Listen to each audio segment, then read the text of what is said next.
Good evening, everyone. Welcome back. YouTube, LinkedIn, TikTok, Instagram. Let's get TikTok in here.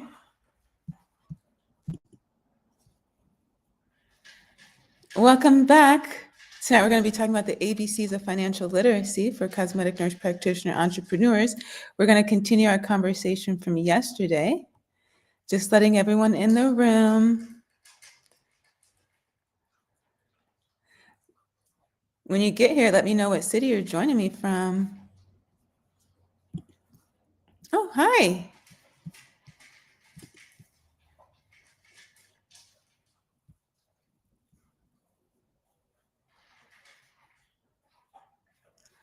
Come on in the room.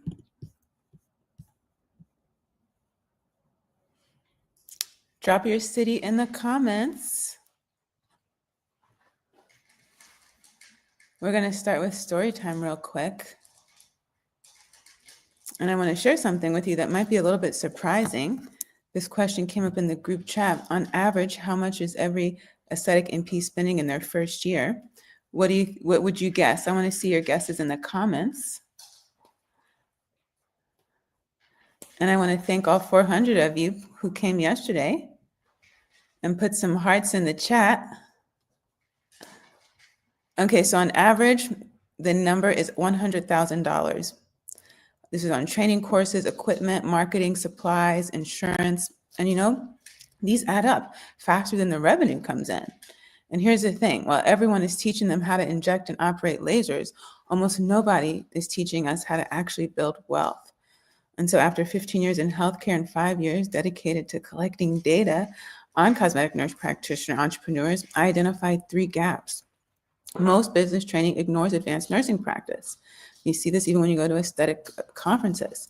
Most dermatology education ignores skin of color. And most entrepreneurship coaching doesn't even understand nursing regulatory requirements. And so what I thought was a delay in getting started actually ended up being a blessing. And it changed my whole perception. Watching my peers struggle, that's what inspired me to build the Alliance of Cosmetic Nurse Practitioners. Because here's what we keep seeing in the data. You can be clinically excellent and still struggle financially. You can have a full schedule and still live paycheck to paycheck. You can be great at what you do and still have no exit strategy. And a lot of times you don't even know what I'm talking about when I talk about having $1 million exit. And the reason isn't your lack of skill, it's lack of financial literacy. And so that's what we're covering tonight, the ABCs of money for cosmetic nurse practitioners. Because look, you all tell me you're so passionate about the skin, but a lot of you are getting into this because you think it's going to make you a lot of money. That's what you see all over social media. So let's talk about the money. The foundational principles that you need, whether you're employee, self-employed, business owner, or investor. Most of us start off as an employee. Even then, you can be building wealth. Certainly when you move into the self-employed quadrant, same thing applies. Hi, good evening. When you get here, let me know in the chat what city you're coming from. And then when you move to the other side of the quadrant, now you're a business owner, investor. You can finally start making money in your sleep. Drop a 1 in the comments if you're ready to get into these ABCs of financial literacy for cosmetic nurse practitioners. Hi, TikTok. Thanks for coming back. Okay, so we talk about health literacy all the time. I love making these parallels between what we do clinically and what we do in our business. So we all understand that if your patient doesn't understand their diagnosis, they're probably not going to follow your treatment plan, and they're not going to be able to make informed decisions about their care. We assess health literacy because we know that patients who don't understand their condition cannot manage it effectively, and we're going to keep seeing them over and over again with very little change. But let me ask you something. What about your financial literacy? We all know you can have all the money in the world and it literally will not matter if you don't have your health. Can you understand your business numbers? Can you follow a budget? Can you make informed decisions about your money? We understand the importance of that health literacy, but we fail to understand the importance of financial literacy. When it comes to financial literacy, type a 1 in the chat if you feel confident and type a 2 if you're still struggling. Hi, Kay, BioWest. Because here's the parallel. I want you to really see this. Health literacy is understanding your diagnosis. Financial literacy is understanding your money story. Health literacy is following a treatment plan. Financial literacy is following a budget. Health literacy, preventing disease. Financial literacy, we're preventing debt and burnout. Health literacy is advocating for yourself. And financial literacy, that's negotiating your worth. Health literacy, long-term wellness, and financial literacy, long-term wealth. That's when we start talking about generational wealth and, even more importantly, dynastic wealth. You can't treat a disease you don't understand, and you can't build wealth with money you don't understand.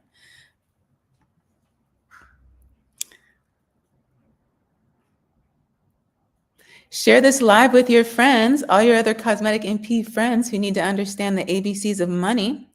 So let's break down the essential financial literacy principles that you need to manage your personal and business finances at every level. And this is based on the book Cashflow Quadrant by Robert Kiyosaki. And so I'm going to keep this really practical, really simple. This is the stuff they should have taught us in nursing school, but they didn't. But before I get into the ABCs, I need to tell you about someone who changed my entire relationship with money. Her name is Tiffany Aliche. You might know her. If you've heard of the Budgetnista, put a 1 in the chat. She's a former teacher who built a financial education movement called Live Richer. But here's what most people don't know about her. She didn't just teach financial literacy, she literally changed the law. In 2019, she partnered with New Jersey Assemblywoman Angela McKnight to write and pass a bill, A1414, also known as the Budgetnista Law. This mandates that financial literacy education for all middle school students happens in the state of New Jersey. That means every kid in Jersey now learns about budgeting, saving, credit, debt, insurance, and investment before they even get to high school. She made financial education compulsory, not optional, because she understood something really important. If you don't learn financial literacy early, you'll make costly financial mistakes later in life. This is literally what's on the table right now as we talk about the change in status for graduate nursing education. This is literally the conversation that's happening right now. We didn't learn this in nursing school. You're not going to get it in NP school. Even if you get your doctorate, you're still not going to see it. And a lot of us don't learn this at home either. And so when we graduate, get our first paycheck, we had no idea what to do with our money. And Tiffany's frameworks, the one that we're going to talk about tonight, are the same ones that are now required for those middle schoolers in New Jersey. So if 12-year-olds are learning this, we certainly can. Type Budgetnista in the comments if you've ever heard of her, and type learning if this is new for you. Okay, let's get into it. So A is for assets and liabilities. An asset, it puts money in your pocket. A liability takes money out of your pocket. Really simple, right? Here's where it gets tricky. Most people, and we're raised like this, to think that our house is an asset. It's not. It's a liability, especially if it costs you money every month. Mortgage, taxes, insurance, maintenance, that's money out. And your laser, well, that depends. If it generates you more revenue than it costs to operate, it's an asset. If it sits unused while you make payments every month, or you don't have enough clients, or you have poor marketing or no sales skills, it's a liability. Your education, well, that $5,000 injectable course, if it helps you generate $50,000 in revenue, it's absolutely an asset. If you took that course, but you never used the skills, you didn't have a patient wait list, you didn't have a guaranteed job, and so you have more money going out than coming in, it's a liability. Employee thinking says, I need to buy this to have a business. We see this every single day in the group chat. Investor thinking says, does this generate more money than it cost? Type 1, if this is making sense. Type 2, if you need me to explain it again. So here's your action step. List everything that you own and ask yourself, does this put money in my pocket or take it out? That's the simple difference between assets and liabilities. Hey, Melanie, Brenda, Tay, I see you. Hi, Todd. Let us know where you're joining us from. Let's get into B. B is for budget. This is your personal and business budget. Budget is a plan for your money. It tells your dollars where to go instead of wondering where they went. And I know budgets sound boring, but you cannot build wealth if you don't know where your money is going. This is where Tiffany's framework comes in. She created this framework and it makes budgeting so simple. You can literally do this in a week. In all transparency, it took about 3 weeks because I was busy, right? I was working, I was going to school full time. So you can definitely get this done. And this is the framework that is being taught to those middle schoolers. She calls it the BUBC framework. So B, those are for bills. These are going to be your fixed expenses like your rent, insurance, and loan payments. UB are usage bills. These are variable expenses like utilities, gas, and groceries. C is cash or choice. This is what we call your discretionary spending, things like dining out, shopping, and entertainment. And here's your diagnosis. If most of your money goes to C, that discretionary stuff, you have a spending problem, my friends. If most of your money goes to B's and UB's, the bills, you have a revenue problem. Do you see the difference? This is what Tiffany teaches in her Live Richer movement, and it's brilliant because it's diagnostic. It tells you exactly what your problem is. And if you get her book, The 1 Week Budget, she has charts and tables in there. I actually bought the ebook so that I could see those charts and tables. Normally, I recommend audiobooks for those of you who have a full-time life, a full-time job, and you're building your business on the side. You're busy. And so audiobooks have been a huge lifesaver. But for books like this, where I want to see the actual content, I recommend the ebook. So you can actually do both. You can pull up the ebook on your Kindle app, and you can see that and take your own notes, create your own chart. And then you can use the Alexa app, that's the hack, and you can listen to the audio. So you kind of get 2 for 1. Unlike an audiobook where you might have the actual author doing the reading, so it might have a little bit more cadence and be a little bit more entertaining. When you use the Alexa app, it's just one simple like robotic voice, but you can get used to it, and it is kind of for the convenience. I do that one a lot. So for employees, you need to track your budget to know how much income you need. If you're self-employed, you need to track your business budget to know if you're actually profitable. For our business owners, you track both personal and business, and you want to keep these separate. For investors, your budget includes investment allocations. So your action step for this one is you're going to track every dollar for the next 30 days. This is a great time of year to do something like this too. Start the year fresh, feeling confident, and knowing where your money's going. You're going to take every dollar and categorize it in each of these categories that we talked about. Bills, usage bills, cash or choice, okay? Now C. C is for cash flow. It's the money coming in versus the money going out. And here's what most people don't understand. You can't be profitable on paper. You can be profitable on paper and still go broke if your cash flow timing is off. Let's get into an example. You ready for an example, Tay? Let me see in the chat where everybody's joining us from. So let's say you invoice your client $10,000 for a package, but they pay in 30 days.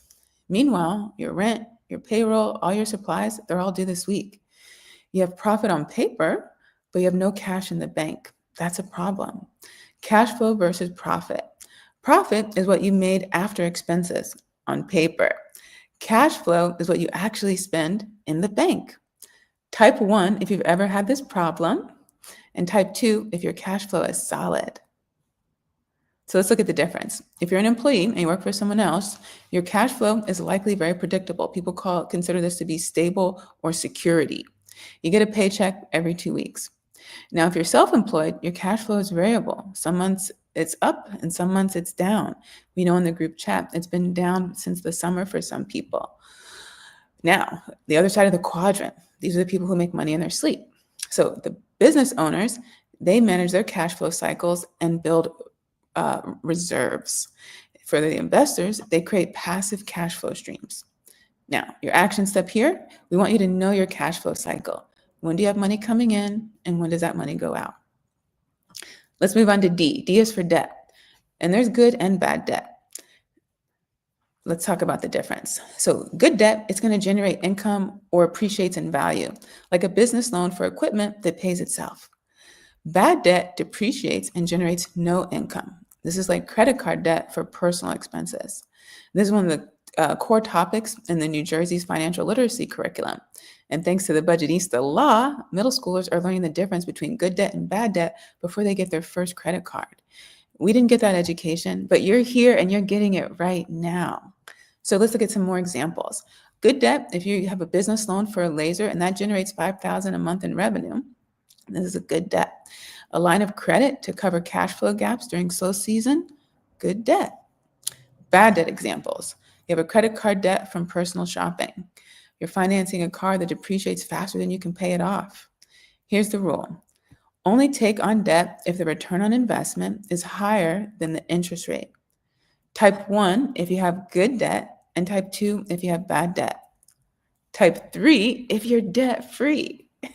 And then we will give you some thumbs up for all of you who are debt free.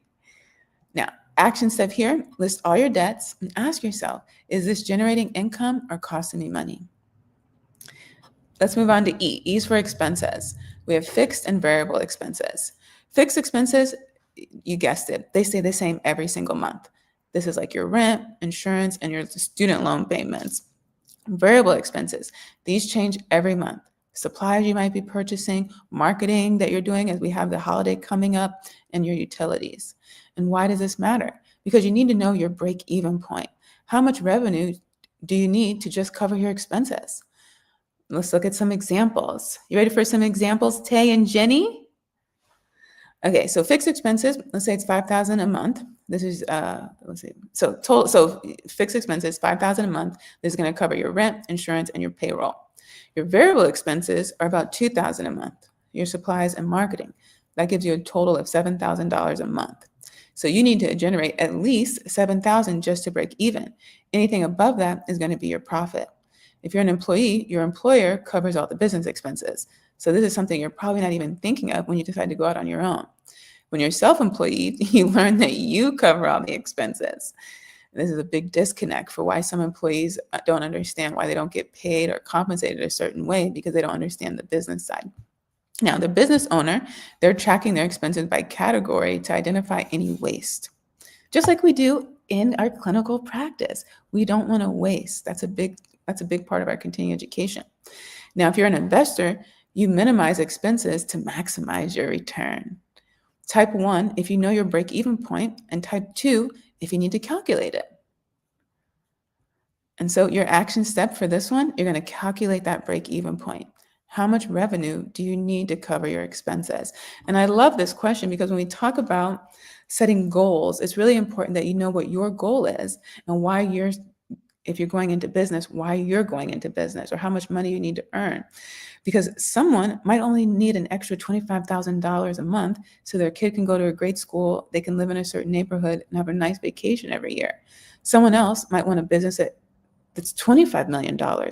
Totally different goals, totally different strategies, and both are totally fine. You just need to know what you want and why you want to get there, and then we can help you take the first step. Okay, F is for financial wholeness. This is Tiffany Aliche's signature framework. It's called the 10 components of financial wholeness. And here's what's powerful. She didn't just create a framework for budgeting. She created a framework for complete financial health. She understood that you can't have financial freedom with just one component. You need all 10 working together. And this is exactly what she advocated for when she helped write that Budgetnista law. She wanted kids to learn all 10 components, not just how to balance a checkbook, but how to build actual wealth. And that's what we want you to do at the Alliance, which is founded on the 9 principles of advanced practice nursing. It's not just patient care. You also need to understand your finances, media, law. We get into all of that in business, of course. So the 10 components are budgeting, savings, debt management, credit, personal and business, learning to earn. This is revenue diversification. You've heard me say this all the time. Investing, retirement and wealth building, insurance. This includes your malpractice, liability, disability, life insurance, your net worth tracking, your money team, CPAs, attorneys, CFOs, or chief financial officer, and then estate planning. You can't have financial freedom with just one of those components. Even you understand that you need all 10. So some examples. Let's say you're great at budgeting, but you have no savings. One emergency might wipe you out. Or you have savings, but no insurance. One lawsuit could destroy everything. Or you're investing, but you have no estate plan. Your family loses everything when you die. This is financial wholeness. And this is what Tiffany teaches. This is what those middle schoolers are getting every single day and what you're all getting tonight. And this is what we're going to go into deep in the money workshop next week. Type 1 through 10. Type a number 1 through 10. How many of these components do you have covered right now? budgeting, savings, debt management, credit, learning to earn, that's revenue diversification, investing, insurance, net worth tracking, money team, or estate planning. How many of those do you have?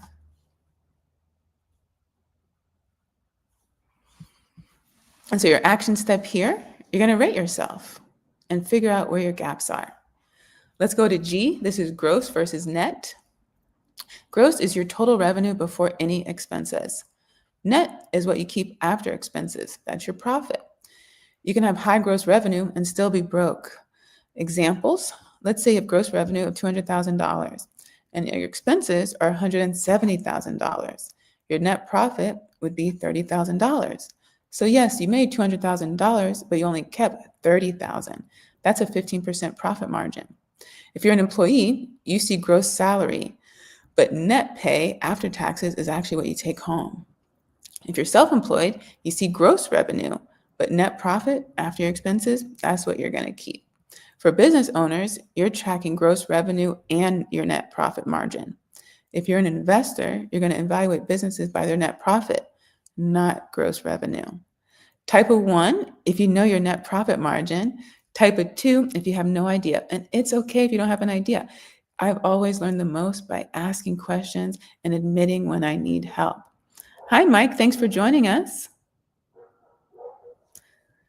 H is for health. Your financial health and physical health are interconnected. If you work in healthcare, you know exactly what I'm talking about. We know burnout can destroy wealth.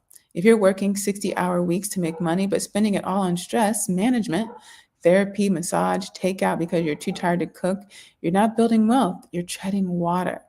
Financial health requires a sustainable workload, systems and automation, boundaries and a rest, and self-care that doesn't deplete your savings. Now, if you're prioritizing both of these, type a 1 in the comments. And if you're burnt out, type a 2. Thanks for the hearts, everyone. So your action step here, ask yourself, are you sacrificing your health to build wealth? That's not sustainable. And we can all improve in that department, myself included. Let's go to I for income streams. You know, we do not want you relying on one income source, not one employer, not one service line, not one retirement fund. One stream equals high risk. Multiple streams equal stability. We all witnessed this during the pandemic. And if you talk to a lot of people who are really successful, who have accumulated a lot of wealth, they'll tell you that the average number of streams of income is 7 for people who have accumulated a significant amount of wealth. Hi, Renee Vasquez. Okay, so this is the part of Tiffany's learning to earn component of her financial wholeness framework. She teaches that you should always be diversifying your income.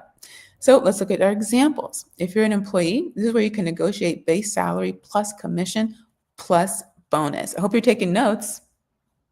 If you're self-employed, you can look at patient services plus product sales plus workshops.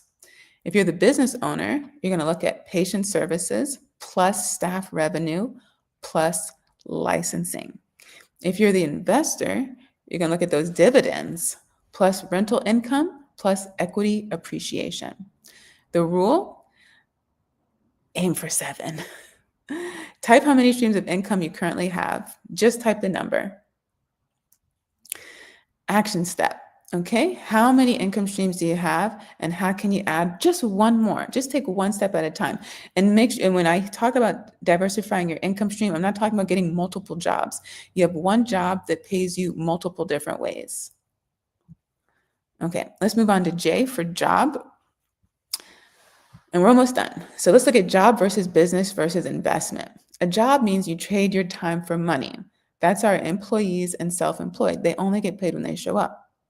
A business means systems generate money without you. That's how you move into the business owner quadrant. An investment means your money makes money. It makes money when you're sleeping. Most cosmetic NP entrepreneurs think they have a business, but really they have a job. And how can you figure out which one you are? Well, ask yourself, can your business run for 30 days without you? If yes, you have a business. If no, you have a job. Type of 1, if you have a business. Type of 2, if you have a job. And that's okay. Most of us are going to start off doing all the things, wearing all the hats, but we don't want you to stay there. And that's why it's so important for you to identify your goal, because that which is not measured cannot be tracked. And you won't know when you've gotten there. And when you know the goal is to build a team and to work your way out of a job, that is the goal. Then you'll know when opportunities present themselves, and you'll know which opportunities you need to create and who you need to partner with to get to your goal faster. No such thing as self-made. No one makes it by themselves. So the key to success is finding other people you can go with. If you want to go fast, you go alone. And if you want to go far, you take people with you. Okay, K for knowledge. This is that continuous learning. We have all committed to continuous education. So you're already there. So financial literacy is not a one-time event. It's continuous learning. Tax laws change, business strategies evolve, investment opportunities are going to shift. The rule, invest in financial education every single year. Pick a time in the year that's really good for you in your calendar and just stick with it. Keep it simple. Read books, take courses, hire experts, hire professionals. Like we tell our patients to seek professional attention. It's literally the same thing. And, people always say they're so busy to read. And look, a lot of us start off wanting to hold a book in our hands. But when your life gets busy, it's not possible. That's why those audiobooks or podcasts, they all become so helpful. And when your hands are busy, your ears are free. When you're driving, cooking, cleaning, working out, walking the dog, I used to do it when I was charting at night. So many opportunities, and it adds up. At first, it's not going to feel like it adds up. Just like that $50 or $100 that you're taking from every check and putting in your brokerage account. Yeah, $50 is never going to make me rich. But when I continually do that, and I look back over 10 or 20 years, we see that it accumulates. We get that compound interest. It's the same with learning. If you do it regularly and you stay consistent and persistent, your knowledge will grow, just like your account will grow, your confidence will grow, and your decisions will improve. When we know better, we do better. So don't beat yourself up if you don't know anything. That's why you're here. That's why you're taking the time to learn, because you want to make better decisions. And when you make better decisions, the people in your life benefit from that. Thank you so much. You guys are doing better than last night. There's 700 of you guys there. Okay, and so this is what Tiffany fought so hard for, to get that financial literacy in schools. You can do this. You are in a position to change policy too. You don't always have to change things on the national level. Right there in your community is where you have your greatest superpower. She knew that if you don't learn it early, you spend your whole life playing catch up. We know that. We didn't get financial literacy in school, but we're getting it now. Type 1, if you're committed to learning, and type 2, if you're feeling overwhelmed. It can be overwhelming. And that's why I recommend just putting it on your calendar and taking it in a little bit at a time. But you have to be intentional about it. It's not going to come knocking on your door. So ask yourself, what's one financial skill you need to learn this year? That's the ABCs of financial literacy for cosmetic nurse practitioners. And every single one of these principles, they're rooted in Tiffany Aliche's work, the same work that's now being required for those middle schoolers. If 12-year-olds can learn this, you can learn it too. Now, here's what nobody tells you. Your lack of financial literacy isn't because you're not smart enough. It's because you inherited money trauma. Childhood taught you money is scarce. Nursing school taught us that money is unprofessional. We don't even talk about it. And our first job taught us to be grateful for any paycheck. This is a 100% fact. If you're in cosmetics or dermatology and you're just trying to get your foot in the door, you take these huge pay cuts. That's not financial literacy. That's financial conditioning. And conditioning will keep us stuck. Okay, and that's what Tiffany understood. That's why she didn't just teach budgeting. She addressed the emotional relationship that we have with our money. She calls it get good with money, not just be good with money, because it's not about perfection. It's about progress. And if you're an entrepreneur, you really need to internalize progress is always going to be better than perfection, because perfection doesn't even exist. Type conditioning if this is hitting home for you right now. Next week in the money workshop, we're going to take this on head on. This is the Money Workshop, Financial Literacy for Cosmetic NPs using the Cashflow Quadrant. I'll be hosting that workshop on December 15th, 18th, and the 19th. 3 total sessions. Remember, we only learn 30% of what we hear. So you come back for all 3 sessions, you're going to be up to 90% by the end of the week. Your confidence is going to skyrocket. It's going to be the same content. You're going to pick one that works for you. We know our schedules are all over the place all the time. So if you can't catch the first one, you got 2 more opportunities. And as long as you register, you'll automatically get access to the replay. We're going to go much deeper than we did today with these ABCs. We're going to talk about where the money actually is in cosmetics and where it isn't. The 4 quadrants and how to move beyond them, what your journey can look like. Because some of you, you're in high school. Some of you just got accepted to nursing school. Some of you are waiting to get an acceptance letter from NP school, or you just graduated and you're waiting to pass boards. And so you are in a position where you're looking to plan out the next few months or the next few years. And you don't have to wait. You can start taking action today. This workshop is going to be coming from Tiffany's financial wholeness framework, the same framework that got passed by legislators. Like I said, middle schoolers are learning it, and you guys are learning it too, and you're doing a wonderful job. It's a free workshop. DM me if you want to get the link to the register. If you want to get the link to register, so we can finally talk about the money. I want to thank you all for being here. Let's see if there's any comments over here before we sign off. And I'll be back all week to talk about this. Hypercars Brazil. Hi, thanks for joining us. All right, everyone. Thanks. Have a good night.